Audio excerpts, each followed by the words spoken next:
Sementara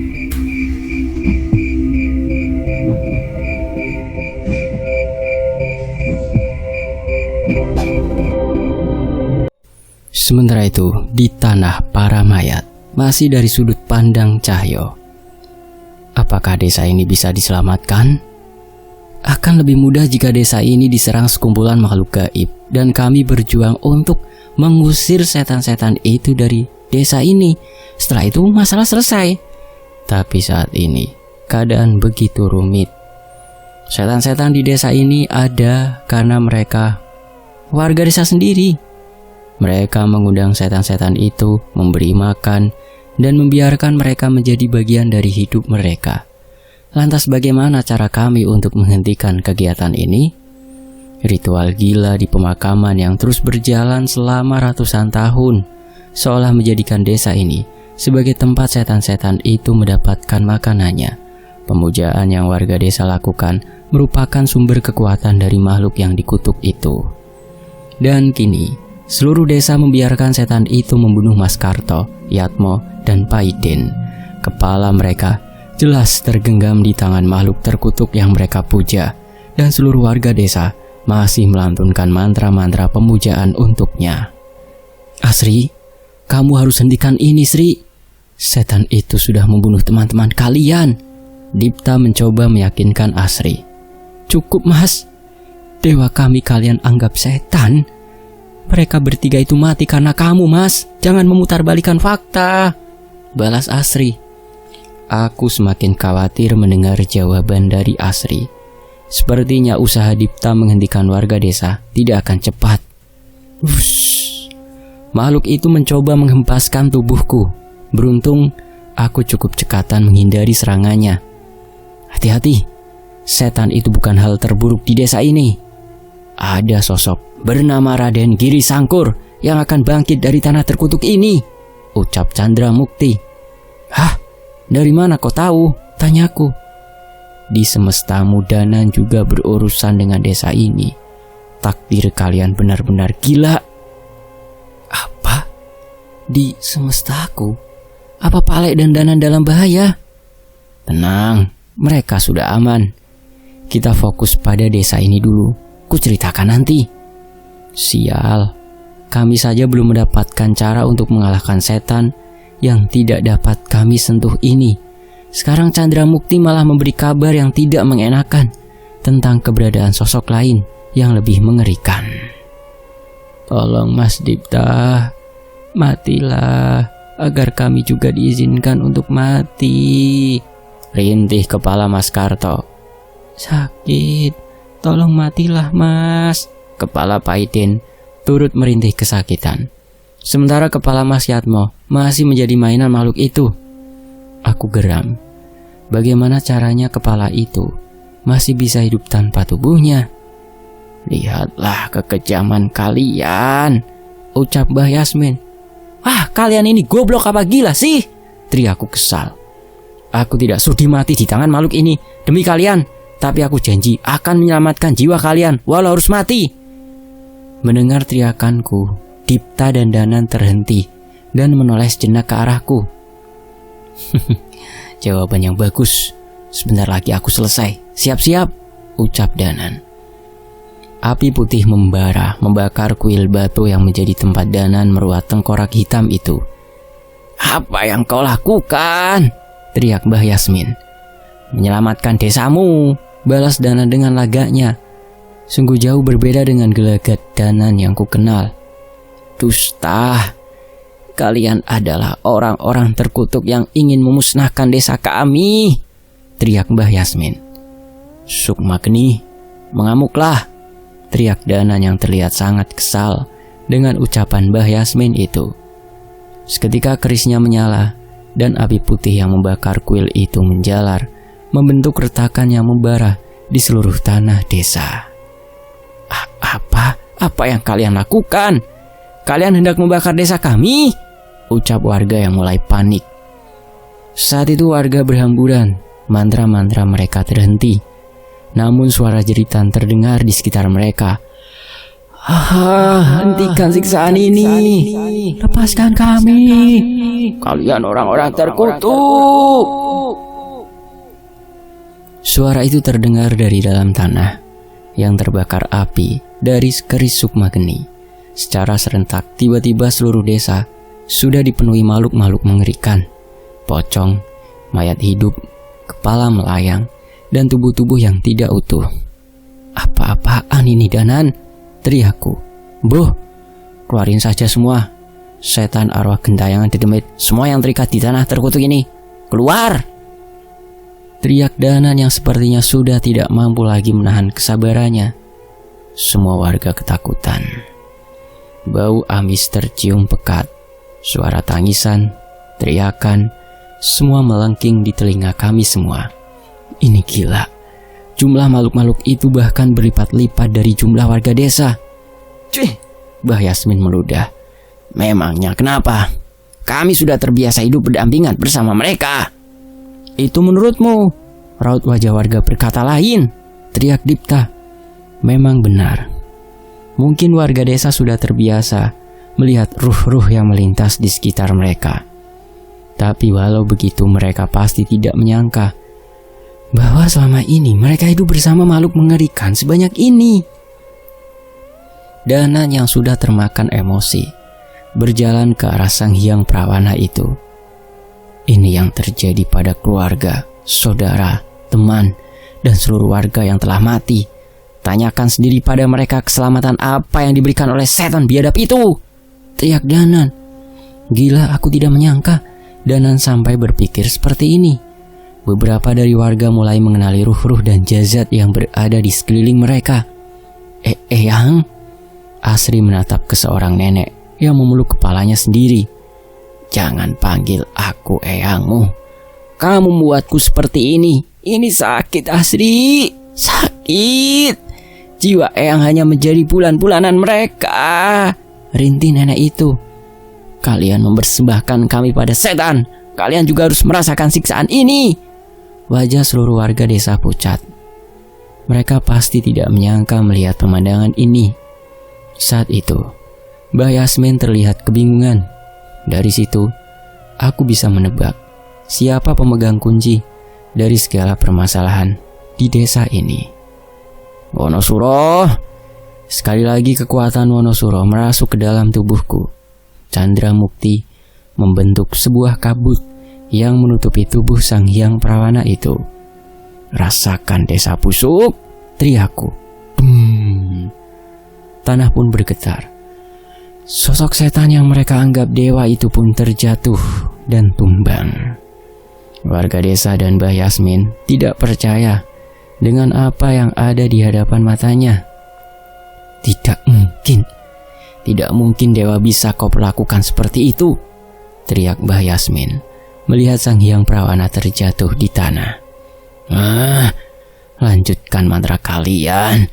Ini semua terjadi karena kalian, ancam Sang Hyang Prawana. Beberapa warga mulai ingin membaca mantra lagi, namun mereka ragu. Kalian masih ingin menyembah makhluk itu? Konyol. Ada sosok Tuhan yang lebih berkuasa dan lebih layak untuk disembah, teriak Dipta. Warga desa terhenti, namun Sang Hyang Prawana semakin murka. Manusia brengsek. Sang Hyang Prawana mengamuk dan mengincar Dipta. Namun sebelum itu terjadi, sekali lagi aku memukul tanah sekuat tenaga dan setan itu terjatuh kesakitan. Apa yang kau lakukan? Mbah Yasmin masih tak percaya bahwa aku bisa mengimbangi setan itu. Apanya yang tidak bisa disentuh? Sosok yang mengaku dewa itu hanya menukar keberadaannya dengan bayangannya. Akal-akalan bodohmu sudah ku ketahui, balasku. Benar. Aku menyadari itu ketika api dari keris sukma geni Danan menjalar di tanah. Bayangan itu seperti seolah mencari cara untuk menjauhi api putih yang menjalar itu. Berarti sejak awal kalian menginjak-injak dewa kalian sendiri, tawa Danan. Benar juga. Dipta sedikit mulai berani tertawa. Sudah cukup. Aku harus segera menyelesaikan semua ini. Mbak Yasmin, bawa panggil semua teman-temanmu. Kita selesaikan semua di sini, ucapku. Apa maksudmu? tidak usah berlagak bodoh. Panggil penjaga makam itu. Dan bila sosok Raden Giri Sangkur itu benar ada di sini, bawa mereka ke hadapanku, teriakku. Wajah Mbah Yasmin berubah kesal. Ia kini berdiri di sebelah Sang Hyang Prawana bersama setan-setan penghuni lemah mayit ini. Danan menghampiriku dan kami berdua berdiri berhadapan dengan mereka membelakangi warga desa yang saat ini masih kebingungan. Cih, keluar Ki Puger, teriak Mbah Yasmin. Benar saja, sosok kakek penjaga makam yang sebelumnya berhadapan dengan kami muncul dari salah satu sudut desa. Benar firasatku, seharusnya aku habisi saja mereka di makam Prawana, ucap kakak yang dipanggil Ki Puger itu. Mana sosok yang kau maksud? Chandra Mukti. Siapa? Raden Giri Sangkur? Tanyaku. Aku mencari ke seluruh setan-setan itu dan sepertinya memang tidak ada sosok lain selain mereka. Chandra Mukti terlihat berpikir keras. Apa sosok itu tidak bersemayam di desa ini? Tidak, akar dari desa ini sama, gumam Chandra Mukti. Nggak usah dipikirin Cahyo, kalau dia muncul tinggal kita urus belakangan, ucap Danan. Benar ucapan Danan, saat ini mengurus semua makhluk yang berada di hadapan kami sudah cukup merepotkan. Dipta, jaga warga desa, biar aku tenangkan arwah-arwah warga desa ini agar tidak menjadi tumbal mereka lagi, perintah Danan. Dipta mengangguk, sementara Chandra Mukti maju dengan mata tombak yang melayang di sekitarnya. Hal itu sedikit membuatku bernostalgia mengingat Pak Kuswara dan Mbah Wira. Mata tombak Chandra Mukti pun melesat, menembus kepala yang melayang dan setan-setan yang mengepung desa ini. Aku urus setan-setan gentayangan ini, ucapnya. Tunggu. Terus aku yang disuruh ngelawan Dewa Gadungan sama pasangan kakek nenek Uzur ini? Protesku yang merasa terjebak. Makasih loh Cahyo, ledek Danan. Aku hanya menggeleng kesal melihat inisiatif mereka. Tapi mau bagaimana lagi? Prawana, warga desa ini sudah terhasut. Mereka tak berguna lagi. Kita makan saja mereka, perintah Ki Puger. Baik, tapi aku butuh tubuh. Balas Sang Hyang Prawana dengan suara nafasnya yang berat. Akan kuambilkan satu, jawab Ki Puger. Serat. Kejadian yang tak terduga tiba-tiba terjadi di hadapan kami. Tangan Sang Hyang Prawana mencengkram tubuh Mbah Yasmin. Pranawa, jangan gila. Dia ibumu, teriak Ki Puger panik. Namun sosok makhluk hitam itu tak peduli. Tangan, serat. Setan itu memakan tangan nenek yang sudah berumur sangat tua itu. Hentikan, sakit, teriak Mbah Yasmin. Kaki, serat. Darah bermunceratan dari tubuh Mbah Yasmin yang menjadi santapan makhluk itu. Benar saja, wujud hitam itu mulai memiliki bentuk yang jelas. Ia tidak lagi bersembunyi di balik bayangan dan mulai mendapatkan tubuhnya. Enak, daging ibu enak. Kenapa kalian hanya memberiku daging sampah itu selama ini? Aku bergidik ngeri mendengarnya. Ya sudah, jika itu maumu. Sekarang habisi mereka, balas Ki Puger yang seolah tidak begitu peduli dengan Mbah Yasmin. Ki Puger pun mulai waspada. Ia pun meneteskan darahnya ke tanah sambil terus mengulang-ulang mantra yang tidak dapat kudengar dengan jelas. Ada sesuatu yang mengerikan yang berasal dari tubuhnya. Sudah kubilang, jangan sia-siakan darahmu, teriak setan Prawana itu. Baru saja selesai menyantap ibunya, setan itu mencoba menangkap Ki Puger. Namun Ki Puger sudah waspada dan mengelak menjauh. Aku tak selemah ibumu. Kekuatanmu berasal dariku, ucap Ki Puger. Ki Puger pun melompat dan meludahi wajah Prawana dan seketika wajahnya membara dengan api berwarna hitam. Panas, teriak Prawana. Aku tersenyum kecil. Ini hal bagus. Ada perpecahan di antara mereka. Serang, ngapain diem aja? Teriak Danan yang protes saat melihatku mengambil posisi duduk di atas batu sambil membenarkan posisi sarungku. Lah, sabar nonton dulu Nan. Telak, aduh. Sebuah batu melayang tepat di kepalaku. Kurang ajar gue Nan. Sepertinya Danan mulai kesal melihat tingkahku, tapi yang kulakukan ini memang benar. Daripada aku harus menghabiskan tenagaku, sebaiknya aku menonton drama keluarga dedemit ini. Sepertinya aku bisa menebak akhir dari perdebatan mereka. Ki Puger benar-benar sosok yang sakti. Seandainya ia tetap menggunakan ajian itu saat di pemakaman kemarin, mungkin kami akan kerepotan. Aku ini dewa, kalian hanya alat untuk melahirkanku, teriak Prawana dengan penuh amarah. Aku menoleh sekilas ke arah warga desa. Saat ini sepertinya mereka sudah mengenali siapa lawan dan siapa kawan. Asri, dewamu ngambek tuh, ledekku. Hei mas, jangan gitu, bela Dipta. Aku hanya tertawa sambil menggeleng membayangkan bagaimana mereka memuja sosok setan yang ternyata kelakuannya seperti bocil ini. Kalian harusnya sudah sadar kan kalau nggak bisa menandingiku. Bukan berniat sombong, namun aku hanya mencoba memprovokasi mereka. Bocah sombong. Kita urus urusan kita nanti. Prawana, habisi dulu mereka, perintah Ki Puger. Baik, kini Prawana menurut. Kekuatan hitam yang begitu menekan kini mendekat ke arahku. Ia memimpin di hadapan Prawana untuk memulai serangannya. Isi perutmu akan menjadi hidangan penutup Prawana, gertak Ki Puger. Aku bersiap dengan kuda-kudaku menghadapi serangan mereka berdua. Serat! Tangan setan Prawana itu mengayun. Serangan mereka berdua tidak lagi sampai ke arahku. Cerat! Darah Ki Puger bermunceratan di tangan Prawana. Terkutuk kau Prawana, terkutuk. Aku yang menciptakanmu. Aku yang memohon kelahiranmu pada penguasa Setra Ganda Mayit. Setan itu tidak peduli. Ia tidak menyia-nyiakan setetes pun darah Ki Puger. Ia memerasnya, memelintir tubuhnya, hingga suara gemeretak tulang Ki Puger terdengar. Nyawa Ki Puger pun melayang di tangan anak gaibnya itu sendiri. Darah Ki Puger kini menyatu dengan sosok terkutuk itu. Dan saat itu juga aura mencekam yang sebelumnya dimiliki Ki Puger kini berlipat-lipat memancar dari tubuh setan Prawana itu. Sudah kuduga akan menjadi seperti ini, gumamku. Sudah beberapa kejadian yang seperti ini terjadi di hadapan mataku. Aku ingat bagaimana Gandara Barua dulu memakan tubuh dukun yang membangkitkannya, atau Batara Naga yang memakan tubuh Ki Ronggo Gupolo dulu. Setan tidak memiliki rasa belas kasihan.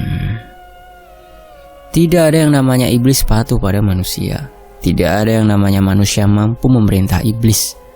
Itu hanya tipu daya mereka yang memanfaatkan nafsu dan kebodohan manusia. Pada akhirnya mereka hanya akan bernasib mengenaskan, entah saat masih hidup atau setelah mati.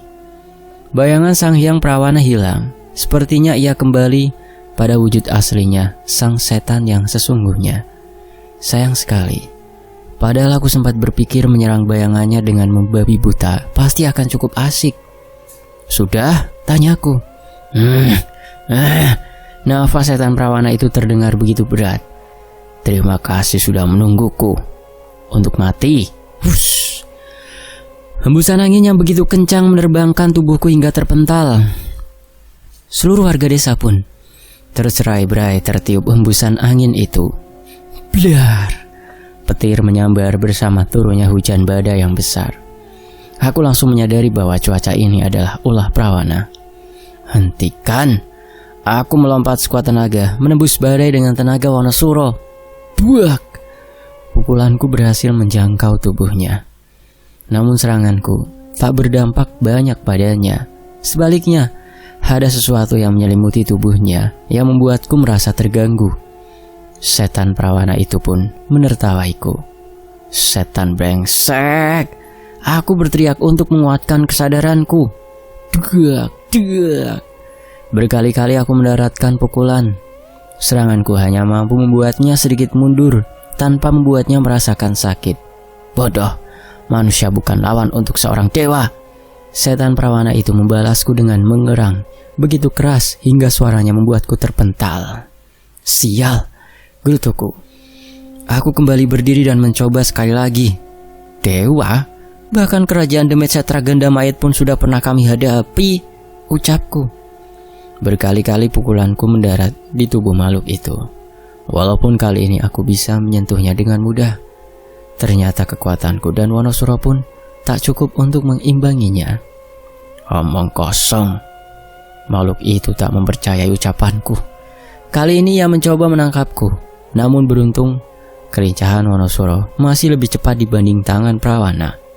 Ia gagal meraih tubuhku. Badai semakin kencang menerpa desa ini. Atap-atap bangunan pun berterbangan dan guntur bergemuruh. Gila, kekuatannya menggerakkan alam, ucap Chandra Mukti. Setan Prawana itu menatap ke arah warga desa dan mulai mengincar mereka.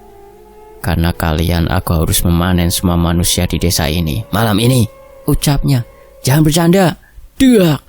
Kali ini pukulanku mendarat di wajahnya. Aku tak memberinya kesempatan untuk bergerak ke arah warga desa. Minggir! Sebuah pukulan menghantam tubuhku. Aku menahannya dengan kedua tanganku. Namun aku masih terpental hingga tubuhku menjatuhkan rumah warga. Aku ingin bergegas berdiri untuk kembali menghadapinya. Namun aku tertahan dengan sesuatu yang tiba-tiba muncul di belakangku. Tunggu sebentar, Le. Sebentar lagi. Suara seorang nenek terdengar di belakangku. Aku menoleh dan mendapati seorang nenek berambut putih panjang di sana. Maksud nenek? Teman kecilmu sedang melakukan sesuatu. Sepertinya aku mengerti apa yang nenek itu maksud. Yang ia maksud pasti Kliwon. Walau begitu, aku masih harus menahan makhluk itu agar tidak menyentuh warga desa. Saat langit bergemuruh, tiba-tiba Kliwon melompat dari atas pohon dan berhadapan dengan sosok raksasa itu. Ada sesuatu yang dibawa oleh Kliwon, sebuah benda menyerupai cawan batu. Kliwon? Apa itu? Tanyaku. Belum sempat memahami maksud Kliwon, setan Prawana itu terlihat marah. Sepertinya benda itu berhubungan dengan dirinya. Tang, tang. Suara gendang terdengar di sela-sela rintikan hujan yang semakin deras. Sang kakek penabuh gendang itu tiba-tiba muncul dan duduk dengan santainya di atas atap rumah tempatku terjatuh tadi. Cawan batu itu tempat pernikahan darah antara Mbah Yasmin dan Ki Puger. Di tempat itu ditemukan pasti ada kuburan janin Prawana, ucap kakek penabuh gendang itu. Aku melihat Danan yang urusannya sudah hampir selesai menenangkan roh-roh itu. Danan, jauhkan setan itu dari warga desa, teriakku. Mau kemana? Aku tak menjawab dan hanya meminta Kliwon menunjukkanku di mana tempatnya menemukan cawan batu ini. Oh, tenang Sayo, warga desa aman di sini, balas Danan lagi. Aku sedikit curiga dengan perkataannya itu. Saat aku menoleh ke belakang, ternyata setan Prawana itu memilih untuk mengejarku. Sepertinya ia mengetahui niatku. Sial kau Danan. Brak brak. Hantaman tubuh setan besar itu menghancurkan rumah yang kulewati. Bahkan dahan-dahan pohon besar pun ditabrak olehnya. Cepat Kliwon, teriakku. Kliwon menuntunku menuju hutan yang mengarah ke tempat ritual. Kami pun menerobos hutan itu sambil menjaga jarak dari setan Pranawa yang menyadari niat kami. Sayangnya, menjauh saja tidak cukup.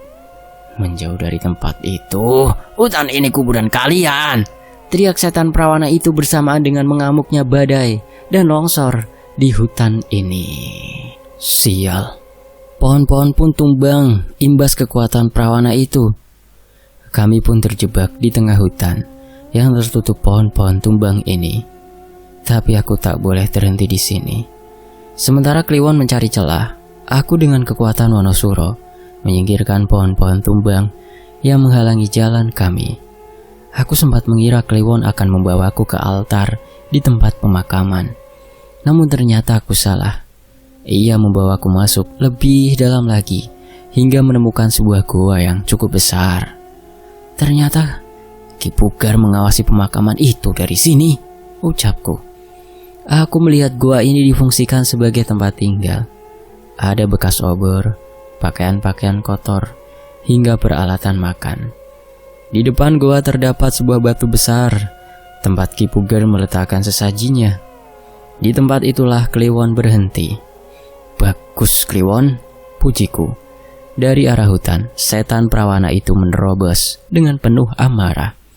Aku membalasnya dengan senyum sambil mengalirkan kekuatan Wonosuro ke kedua tanganku. "Di sini kan tubuhmu," ucapku. Kerak! Batu itu hancur, berkeping-keping. Petunjuk Kliwon benar.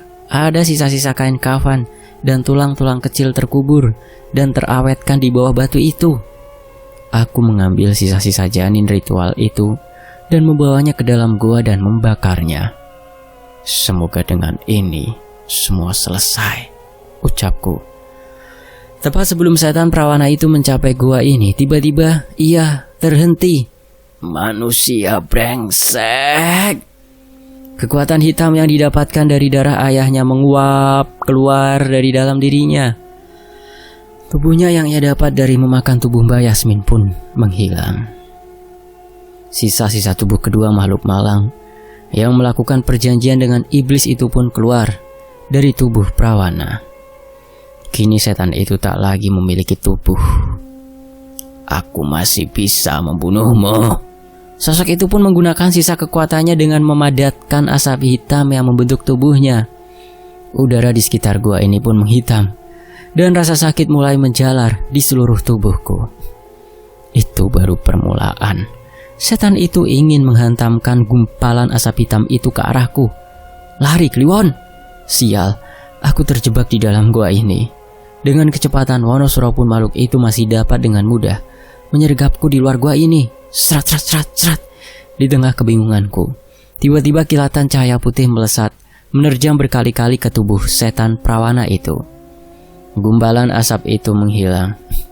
Aku mulai bisa melihat apa yang terjadi di sana. Itu roh Danan. "Danan, hati-hati! Asap itu membawa kutukan!" teriakku. Namun ia tidak peduli.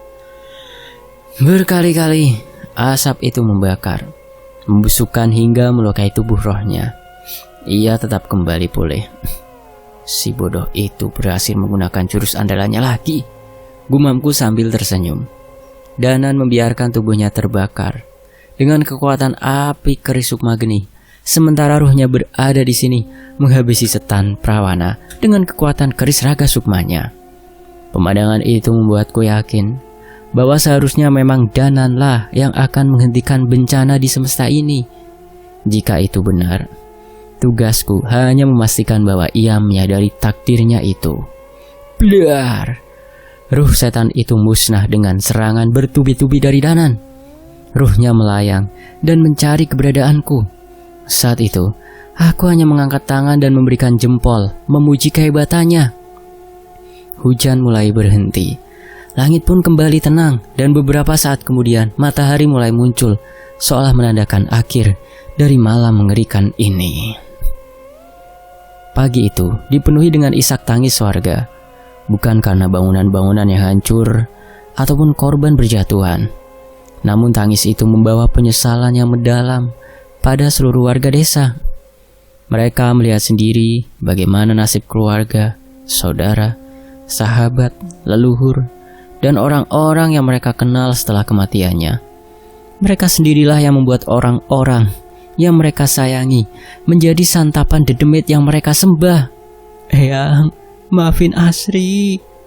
Karto, Pak Iden, Yatmo, kali ini kami akan memakamkan kalian dengan selayaknya. Tidak, ritual itu tidak boleh terjadi lagi. Kalimat-kalimat penyesalan itu terdengar dari mulut warga desa yang terhasut tipu daya iblis selama turun-temurun. Aku melihat Dipta di sana. Ia menatap warga desa dengan iba. Tak jarang ia menghibur beberapa warga yang hanyut dalam penyesalan. Sebelumnya ia bertanya, warga desa tidak pernah tahu seperti apa kepercayaan yang benar. Mereka hanya menerima kepercayaan ini turun-temurun dari leluhurnya. Benar dan salah benar-benar abu-abu di mata mereka. Lantas apakah warga desa berdosa atas ini? Yang aku tahu, Tuhan itu maha adil. Ia selalu memiliki cara untuk menyampaikan jalan yang benar kepada manusia, seterpencil apapun itu. Oleh karena itulah nabi-nabi diturunkan, para pengikutnya, murid-muridnya, Kitabnya akan menyebarkan bagaimana seharusnya jalan hidup sebagai seorang manusia. Saat melihat keberadaan makam-makam dekat gubuk itu, aku pun merasakan hal itu. Bisa saja keberadaan mereka adalah jalan Tuhan untuk sedikit menyadarkan warga desa bahwa ada ajaran lain selain ajaran yang mereka anut. Mungkin sebagian dari mereka sudah ada yang merasakan pergulatan batin dan merasakan keanehan dari ajaran yang mereka anut, namun mereka takut dengan tradisi mereka. Aku merasa bahwa Dipta benar-benar merasa kasihan dan memikirkan desa ini. Aku tak ingin ikut campur dulu dengan kegelisahan warga desa. Biarkan saja mereka melampiaskan kesedihannya terlebih dahulu. Saat ini aku, Dana, dan Chandra Mukti penasaran dengan beberapa sosok yang kini berada di hadapan kami. Nenek di rumah Mbak Yasmin, pemain gendang, dan penari tanpa kepala. Jadi, siapa sebenarnya kalian? Apa hubungan kalian dengan keris pusaka mayit itu? Tanyaku. Trang. Saat itu kami bertiga kaget berjamaah dengan suara gendang yang dimainkan di rumah Mbak Yasmin itu. Kek, jangan bercanda, kek, protes Dana dengan muka kesal. Mumpung masih hidup, banyak-banyak bercanda. Kalau sudah mati, bercandanya nakutin. Tawa kakek itu puas. Aku kesal. Tapi ucapan kakek itu ada benarnya juga. Jangan kira desa ini menjadi mengerikan karena keris bernyawa itu. Desa ini memiliki sejarah kelam sejak awal, ucap nenek berambut putih panjang itu. Lemah mayat ya, Nek? Tanya Danan. Benar. Keris itu hanya memanfaatkan kekuatan hitam dari tempat ini. Benar ucapan nenek itu. Lemah mayat adalah sumber daya gaib yang besar untuk keris itu menghimpun kekuatan. Kami menghuni desa ini jauh lebih dari sebelum keris itu datang dan menjadikan kepala desa ini menjadi korban pertamanya, ucap penari itu. Kalian diam saja? Tanyaku. Urusan keris itu hanya dengan manusia. Sesama setan dilarang saling menyenggol, ucap kakek itu. Bohong, bantahku. Ketahuan ya. Nenek itu melanjutkan ceritanya. Sepertinya ia lebih bisa diajak bicara dibanding kakek-kakek yang senang bercanda itu. Mereka tak akan berani mengusik kami. Kamilah penguasa lemah mayat ini yang sebenarnya, ucap sang nenek. Seketika kekuatan yang besar menekan kami di rumah ini. Suasana tiba-tiba mencekam dan membuat bulu kuduku berdiri. Ketiga sosok itu kini terlihat begitu mengerikan. Seketika kami bertiga melompat dari posisi kami dan waspada. Mereka bertiga benar-benar bukan makhluk biasa. Sudah, mereka ketakutan tuh. Ucap kakek penabuh kendang itu. Sang nenek pun tersenyum dan keadaan di rumah ini kembali seperti semula. Kalian penguasa tanah ini? Tanyaku. Gak percaya, tanya saja sama penariku. Tawa kakek itu lagi. Gak lucu, kek. Suruh nanya sama yang gak punya kepala. Kesal Danan. Sepertinya Danan di semesta ini kesabarannya hanya setipis tisu. Kakek itu malah tertawa kencang melihat reaksi Danan. Sepertinya raut wajah kesal Danan adalah hiburan yang menarik untuknya. Soal Raden Giri Sangkur. Nenek itu memulai lagi ceritanya. Nenek itu menceritakan bahwa apa yang dikatakan Chandra Mukti tidak salah. Memang ada sosok besar yang bersemayam di tanah ini sejak ratusan tahun yang lalu. Keberadaannya lebih dulu sebelum mereka menjadi penguasa lemah mayit. Namun saat keris pusaka mayit mendapatkan kekuatannya, ia memanfaatkan jasad Raden Giri Sangkur. Kekuatan yang seharusnya membangkitkan jasad itu diserap dan memperkuat keris pusaka itu. Dengan kekuatan Raden Giri Sangkur, secara natural setan-setan pengikut Raden Giri Sangkur pun patuh pada keris pusaka mayit itu. Kini semuanya mulai jelas. Keris itu memang membuat perbedaan signifikan antara semesta ini dan semestaku. Kenapa kalian diam saja? Bukankah sebagai danyang, kalian mempertahankan tempat kekuasaan kalian? Tanya Chandramukti. Kami tidak diam. Ada satu lagi yang merupakan bagian dari kami. Ia meninggalkan desa untuk membawa manusia lain ke tempat ini.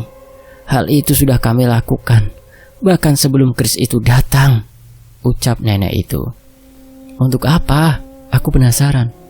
Menyadarkan warga desa. Aku cukup kaget mendengar pernyataan itu. Mereka pun menjelaskan bahwa tanah terkutuk tidak harus selamanya terkutuk. Seharusnya ketika manusia yang meninggali sebuah tempat melakukan hal baik dan rajin mendoakan tempat mereka tinggal, mungkin bisa saja kutukan itu akan pergi. Kami juga ingin tenang, tapi kami harus memastikan bahwa seluruh kutukan di tanah ini sudah pergi lebih dulu, ujar kakek pemain gendang itu. Mendengar kisah itu, aku pun bertatapan dengan Danan. Tak kusangka kami akan mendengar kata-kata itu dari makhluk gaib. Seandainya keris itu tidak datang, mungkin ajaran sosok ulama yang datang bersama seekor kucing hitam itu sudah menyebar dan mengubah desa ini, ucap nenek itu lagi. Mendengar ucapan itu, aku jadi teringat akan beberapa teman yang merupakan murid dan keturunan dari ulama dengan ciri-ciri serupa. Mungkin sosok mereka juga ada di semesta ini. Tak banyak lagi yang bisa kami gali dari mereka. Yang pasti, aku dan Danan sudah mendapat cukup petunjuk untuk perjalanan kami berikutnya. Seharusnya warga desa ini sudah menyadari kesalahannya dan bisa memperbaiki kehidupannya. Walaupun aku juga tahu satu fakta bahwa keberadaan desa ini sebagai lemah mayat tak bisa hilang begitu saja. Mungkin saja akan datang lagi setan-setan yang ingin memanfaatkan itu. Namun apabila warga desa tetap berpegang teguh pada ajaran Sang Pencipta, aku yakin desa ini akan terlindungi dengan aman. Chandramukti sudah menghabiskan waktu cukup lama di semesta ini. Waktunya sudah tidak banyak, dan kali ini sepertinya aku harus ikut dengannya untuk sementara waktu. Kapan kamu kembali lagi? Tanya Danan. Tidak lama, Nan. Tenang saja. Aku sudah membuat daftar nama orang-orang yang mungkin juga hidup di semesta ini, dan mereka sahabat yang baik dan dapat diandalkan, jawabku. Aku memberikan sebuah kertas berisikan nama-nama dan petunjuk dari teman-teman yang pernah berjuang denganku di berbagai bencana selama ini. Mereka tersebar dari sudut barat Pulau Jawa hingga Pulau Bali. Semoga saja mereka masih hidup dan Danan bisa meyakinkan mereka. Danan membaca catatanku. Ia cukup kaget melihatnya. Pelintas alam, penguasa ilmu leak, penyintas ilmu rawa rontek, keturunan Dharma Wijaya. Ini gak bercanda kan? Orang-orang sakti ini benar ada? Tanya Danan. Aku mengangguk. Benar. Dan mereka semua orang baik yang bahkan rela bertaruh nyawa dengan kita, ucapku. Tunggu. Catatan khusus untuk nenek penyintas ilmu rawa rontek itu dibaca ya. Salah-salah kamu bisa babak belur. Danan mengernyitkan dahi mendengar perkataanku. Namun seharusnya catatan-catatanku sudah cukup untuk memandunya mengumpulkan pendekar jagat Segoro Demit di semesta bara. Terima kasih. Melihat nama Sambara di salah satu dari nama ini, mungkin aku juga bisa mencari tahu jejak keberadaan ibu. Saat itu Dipta menghampiri kami dengan membawa semua perlengkapannya. Sepertinya ia juga sudah siap untuk meninggalkan tempat yang pasti. Tak bisa ia lupakan ini. Terima kasih, Mas. Tanpa kalian, mungkin saya akan jadi bagian dari setan-setan itu, ucap Dipta. Aku menepuk pundak Dipta sekaligus memuji keberaniannya. Kalian hidup di bumi yang kejam, maka jadilah air mengalir yang tak goyah dengan berbagai rintangan, ucapku. Dipta mengangguk. Kami pun berpisah setelah mengantarkan Dipta ke jalur yang aman. Cahyo, saat kau kembali, aku pasti sudah memiliki teman-teman yang kuat sepertimu, teriak Danan. Aku tak menoleh dan hanya mengangkat tanganku menjawab pernyataan itu. Aku, Kliwon, dan Chandra Mukti pun masuk ke dalam kabut yang dipanggil oleh kekuatan Chandra Mukti. Mau tidak mau aku harus kembali. Danan, Pak Le, dan semestaku saat ini sedang membutuhkanku. Epilog sudut pandang Dipta. Kowe mudu nang kene wae oleh. Kamu turun di sini saja ya. Tiba-tiba suara seorang kakek terdengar dekat di telingaku. Seketika aku tersentak dan jantungku berdegup kencang. Suara tanpa wujud itu membuatku seluruh tubuhku merinding di dalam bus yang mulai terasa aneh ini. Aku pun beranjak dari kursiku, mengambil tas yang diletakkan di ruang kecil di atas kursiku. Aku mengenakan tas itu di punggungku dan melangkah dengan ragu menuju pintu yang terbuka itu. Kakiku sedikit gemetar, perasaan yang tak biasa menyelimutiku ketika para penumpang yang sebelumnya kulihat tengah tertidur kini menatap ke satu arah, ke arahku. Wajah mereka pucat. Mereka hanya menatap dengan raut wajah yang datar. Jelas ada sesuatu yang tidak beres dengan keadaan ini. Aku pun mempercepat langkahku dan turun meninggalkan bus itu. Hanya hutan dan jalanan sepi di tengah gelapnya malam. Namun, setidaknya yang kulakukan adalah keputusan yang tepat. Setidaknya untuk saat ini. Tepat saat pintu bus itu tertutup, dari jendela tak lagi terlihat penumpang-penumpang yang menatapku dengan wajah pucat. Dari luar, terlihat kursi-kursi penumpang itu diisi oleh sosok pocong yang kini menatapku dengan matanya yang menghitam. Rasa takutku semakin menjadi, dan aku hanya mampu menggenggam sebuah benda yang terkalung di dadaku sambil membacakan beberapa doa yang ku bisa. Bus itu pun menutup pintunya dan berjalan meninggalkanku di pinggir hutan yang begitu gelap. Tepat saat bus itu pergi, samar-samar terlihat seorang kakek berpakaian surjan lusuh dengan rambut putih yang panjang. Ia menatapku dari seberang jalan sambil tersenyum tanpa suara. Saat itu, aku pun sadar bahwa aku belum lolos dari desa itu. Desa yang dipenuhi oleh manusia dan makhluk-makhluk terkutuk. Desa yang menginginkanku menjadi bagian darinya. Namun, sebenarnya, aku sudah menyadari sesuatu saat aku meninggalkan desa itu tadi. Desa itu membutuhkanku. Di ibu kota aku hanya seorang pria yang menjadi beban masyarakat. Sementara di kampung mungkin hidupku tidak akan berubah. Tapi di desa ini, mungkin aku bisa mengenalkan warga desa tentang bagaimana kehidupan yang disiapkan Sang Pencipta untuk mereka, hamba-hambanya. Mungkin aku bisa sedikit mengajarkan mereka bagaimana cara ibadah yang tepat dan bagaimana cara berperilaku dengan sesama manusia yang diharapkan oleh Tuhan. Mungkin aku bisa menjadi seseorang yang membuka jalan kepada desa yang dikutuk itu untuk menjadi desa yang penuh berkah. Kelak saat Mas Cahyo kembali, ia akan melihat desa ini sebagai desa yang nyaman untuk kami saling bercerita. Aku menatap kembali kalung yang kukenakan. Ini pemberian Asri. Ia memberikan kalung ini agar aku tidak melupakan desanya dan agar aku teringat untuk kembali ke desanya setelah berhasil membersihkan masa lalu desanya itu. Tapi tak kusangka aku akan kembali secepat ini. Tang! Suara gendang terdengar dari kakek berpakaian surjan yang sudah menungguku di seberang jalan. Ia tersenyum melihat reaksiku. Ya sudah, kek. Saya akan tinggal di sana lebih lama. Lain kali gak usah nakut-nakutin pakai setan sama pocong-pocong di bus tadi, ucapku pada kakek pemain gendang itu. Ia pun memainkan gendangnya lagi sepanjang perjalananku kembali ke desa. Sang penari tanpa kepala pun muncul dari hutan mengikuti irama gendang yang dimainkan. Yang terjadi di bus tadi bukan bercanda.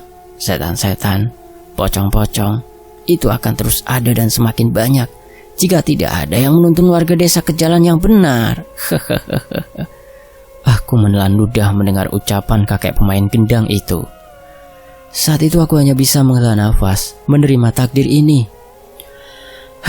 Ya, aku ikhlas. Mungkin aku harus memperkenalkan ulang tentang diriku. Dipta Radita, itu adalah nama yang diberikan oleh kedua orang tuaku, dengan harapan bahwa aku akan menjadi orang yang bermanfaat untuk orang lain. Tapi sayangnya, keadaanku saat ini masih berbanding terbalik dengan niat mereka menyematkan nama itu. Pengangguran, pengamen, anak jalanan. Tapi itu adalah masa laluku. Mungkin aku bukan orang sukses seperti harapan orang-orang. Tidak banyak uang, tidak punya rumah dan mobil mewah. Tapi aku bisa memperkenalkan diriku dengan bangga saat ini. Aku adalah Dipta Radita, seorang pria yang mencoba menuntun warga sebuah desa terkutuk untuk kembali pada ajaran Sang Pencipta. Dan aku yakin, kelak orang tuaku akan bangga dengan pilihanku ini. Desa Tunggal tamat. Terima kasih Mas Dioseta sudah mengizinkan fakta sejarah untuk membacakannya. Dan terima kasih buat teman-teman yang sudah menyimak sejauh ini di fakta sejarah. Mohon maaf kalau ada intonasi yang kurang enak atau salah ejaan atau salah kata ya. Atau dalam penggalan kalimatnya nggak sesuai gitu, mohon maaf ya. Nanti akan saya perbaiki lagi. Saya pamit dulu, sampai jumpa di kisah lainnya. Tetap di fakta sejarah. Wassalamualaikum warahmatullahi wabarakatuh. Alhamdulillah.